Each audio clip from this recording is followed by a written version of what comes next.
जो हो चुका है उसकी परवाह करना बंद करो, कुछ नया सोचो, नया करो और आगे बढ़ो। जो हो चुका है अगर उसी में उलझे रहोगे तो आपका आज खराब हो जाएगा। मेरी इस बात को आप हल्के में ना लें। आप इतने समझदार हैं कि आप मेरी इस बात को अच्छे से समझ सकते हैं। अगर आप वाकई पीछे घटने वाली घटनाओं को दिन रात अपने दिल और दिमाग में दोहराते रहेंगे तो आगे कुछ नया करने का निर्णय नहीं ले पाएंगे। जानते हैं ऐसा क्यों होता है? ऐसा इसलिए होता है कि आपका दिमाग जब बुरी घटनाओं विचार से भरे होते हैं तो यह अच्छे और प्रेरक विचार पैदा नहीं कर पाते हैं और आप हर काम में असफल हो जाते हैं। इसलिए मेरी मानिए, जो हो चुका है उसे भूलकर एक नई शुरुआत करें। दोस्तों, मान लीजिए एक कमरे में किताबों का एक विशाल ढेर लगा दिया जाए और आपको एक विशेष किताब का नाम बताया जाए और उस किताब को उस कमरे में लगे विशाल ढेर में से ढूंढकर लाने को कहा जाए तो आपको कितना समय लगेगा? मुझे लगता है आपको बहुत समय लग जाएगा, है ना? लेकिन उन्हीं किताबों को करीने से बुक शेल्फ के रख दिया जाए तो आपको उस विशेष नाम वाली किताब को ढूंढने में बहुत ही कम समय लगेगा। मेरी इस बात से आप सहमत हैं कि नहीं? मुझे लगता है आप सहमत हैं। जिस तरह से किताब की ढेर से भरा कमरा, ठीक उसी तरह से हमारा दिमाग विचारों के ढेर से भरा हुआ है। जब हम निराश और दुखी होते हैं तो यही सही विचार फैसले के सामने लाने में हमारा दिमाग से हम हमेशा पीछे ही रह जाते हैं। अगर आप अपने विचारों के ढेर को करीने से बुक शेल्फ की तरह दिमाग में रखें तो किसी भी परेशानी से हमारा दिमाग सही विचार और फैसले सही समय पर हमारे सामने लाकर रख देगा।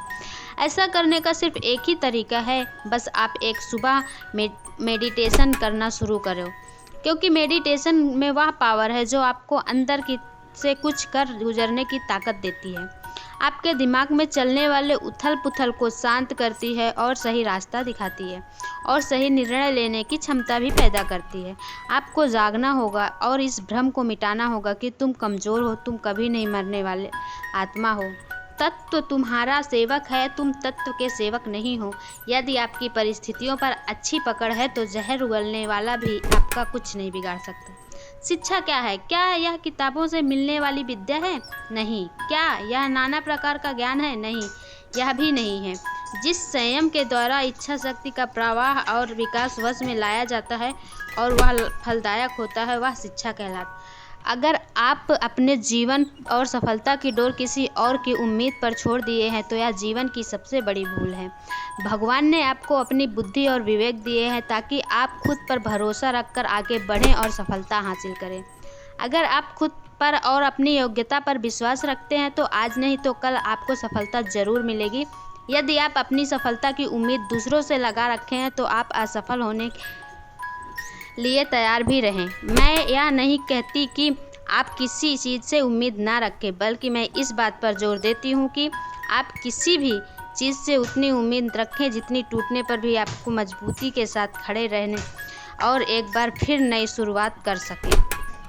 दोस्तों, आप जिस भी काम में हाथ डालते हैं आप हर बार फेल हो जाते हैं और फेल होने के डर से आप एक नया शुरुआत करने से डरते हैं और आपका पूरा जीवन इस डर में ही निकल जाता है कि आपने अगर कोई नया काम शुरू किया तो वह फेल भी हो जाएगा।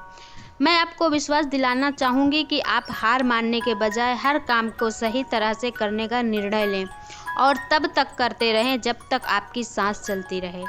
अगर आप इस तरह का निर्णय ले लेते हैं तो आप हारने के बाद भी एक विजेता कहलाते हैं और विजेता जो कभी हार नहीं माना, पूरा जीवन जीतने में लगा दिया। यदि आप हार के बाद इस डर से शुरुआत नहीं करते हैं और आप एक बार फिर हार जाएंगे तो आप यह मान लीजिए कि आप जिंदा होते हुए भी एक मरे हुए आदमी के समान हैं, जिससे एक नई शुरुआत की उम्मीद नहीं की जा सकती। यदि आप मेरी बात से सहमत हैं तो आप किसी काम में बार बार फेल होने के डरे ना, बल्कि हर बार उस काम को सही तरह से करने की योजना बनाएं। फिर देखिए आपको हर काम में सफलता मिलेगी। अगर आप चाहते हैं कि आपका हृदय पवित्र हो और उसमें भगवान का वास हो तो आपको बस यह करना है कि आप दूसरों की मदद करें, किसी की निंदा ना करें। अगर आप किसी की मदद के लिए हाथ बढ़ा सकते हैं तो ज़रूर बढ़ाएं। अगर नहीं बढ़ा सकते हैं तो अपने हाथ जोड़िए, अपने भाइयों को आशीर्वाद दीजिए और उन्हें उनके मार्ग पर जाने दीजिए। दोस्तों, गलती करना इंसानी फितरत होती है, इसलिए आप गलती करके खुद को कभी कोसना मत। तो दोस्तों, कैसे लगे आपको ये वीडियो? अगर अच्छी लगे तो सब्सक्राइब, लाइक एंड शेयर कीजिए। नमस्कार, धन्यवाद।